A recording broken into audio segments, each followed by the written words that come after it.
refugiados, el éxodo masivo de ciudadanos mayoritariamente sirios solo es comparable al provocado por la Segunda Guerra Mundial, una tragedia que entonces como ahora señala a culpables en etnias diferentes o inmigración de otros países. Educar en la tolerancia y en el respeto a la diferencia es fundamental para que ni se repita ni se olvide el holocausto del siglo pasado.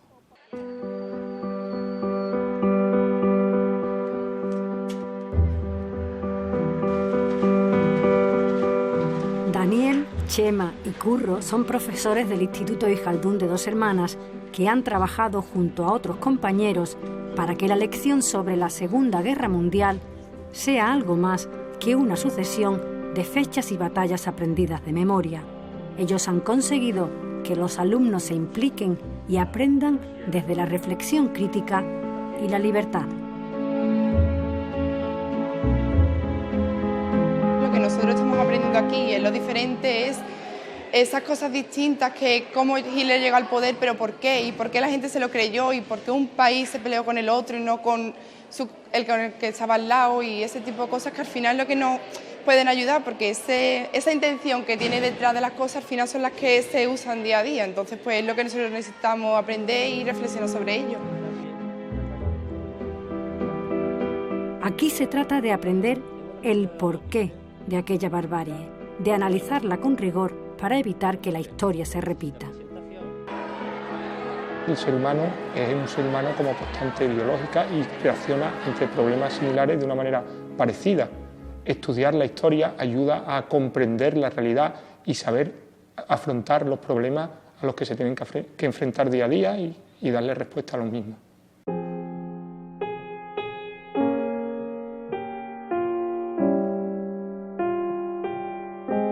El periodo que nosotros tratamos en el Holocausto es muy interesante porque se vive el gran desarrollo de la propaganda de la mano de Joseph Goebbels, del nazismo, y se empieza la gran manipulación de las masas a principios del siglo XX, el concepto de masa, Ortega, Pareto y esta idea. Y es muy interesante tratarlo y verlo de una manera diferente porque nos permite no solo ver cómo funciona, sino trasladarlo al día de hoy y ver cómo nosotros mismos estamos sometidos a este tipo de propaganda, a este tipo de realidad y a este tipo de cosas y de mecanismos que muchas veces nos pueden parecer extraños, pero a lo mejor si los conociéramos mejor serían mucho más simples de lo que parecen. Cuando las palabras, que son la clave del pensamiento, van asociadas a las imágenes, resulta más fácil asimilar las ideas y también entender las fórmulas y mecanismos de la manipulación.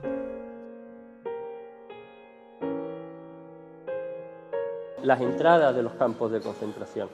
En todos ellos, o mejor dicho, en casi todos ellos, rezaba una leyenda en su entrada. El trabajo libera. Una oración impersonal que está sujeta a la interpretación de quien lea este tipo de leyendas a la entrada de los campos. ¿Libera de qué o de quién? Persona que no fuera rentable o que no fuera productiva era eliminada, hizo falta.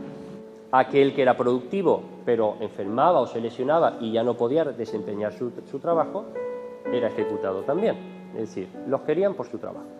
Aparte del pueblo judío, fueron perseguidos todo aquel que discrepaba de la ideología fascista. Estamos hablando de que fueron apresados en los campos de concentración homosexuales, comunistas, negros, gitanos, testigos de Jehová, etc. La clase magistral impartida por un profesor de la Universidad Pablo de Olavide vuelve a invitarlos a reflexionar sobre las generalizaciones, la ignorancia y el miedo a lo desconocido que está detrás de todos los prejuicios, los de la Alemania nazi y los de la actualidad. Es una educación que tiene que ver también con lo emocional, que tiene que ver con los sentimientos, que tiene que ver con la justicia, que tiene que ver con la igualdad, y se trata de que en este momento tan importante, que es el momento en el que ellos están educándose y un momento en el que se están formando no solo como estudiantes, sino sobre todo como personas, pues estemos ahí los profesores para al menos aportar nuestro granito de arena en lo que van a ser personas que en el futuro van a influir y van a decidir en las sociedades en las que vivan. La educación en valores es educación en mayúscula, educación humanista, con espacio para el arte, incluido el séptimo. En mi clase en concreto hemos proyectado la película Jerusalén, donde el alumno ha visto cómo se ha formado el Estado de Israel en el 48 y cómo las potencias mundiales en aquel momento, cuando deciden que se funde el Estado de Israel, de alguna manera cada una antepone sus intereses y eso todavía tiene consecuencias hoy en día. Lo que a mí me ha causado mucha impresión es que los alumnos han sido capaces de preguntarse, entonces no hay unos malos y unos buenos, sino que dependiendo quién dé la noticia, nos puede parecer que unos llevan razón y otros no. Y han comprendido que después de 70 años el problema sigue siendo exactamente el mismo y que solución, como no sea la diplomacia, tiene muy poco. La educación para la paz favorece el diálogo y la tolerancia. Si te enseñan desde chico a matar y a discriminar, cuando seas más grande, pues matarás y matarás. Yo creo que habría que tener un poquito de indiferencia con aquellos que intentan hacer daño y poner nuestro granito de arena día a día intentando ser los mejores que podamos y ayudar a cualquiera que le haga falta y demás. Una educación que fomenta la libertad de pensamiento. De lo que se trata es de hacer ciudadanos libres y en esto es en lo que nos tenemos que involucrar, no en formarles una opinión, sino en dotarles de los instrumentos y de los elementos mediante los que ellos, en definitiva, vayan a crear su propia opinión de forma libre y en el respeto. Una educación capaz de implicar a los alumnos. Ellos están llegando a casa comentando lo que están trabajando y cómo lo están trabajando de forma que no nos comentan con otro tipo de formas de estudiar. Una educación que ilumina las sombras del Holocausto.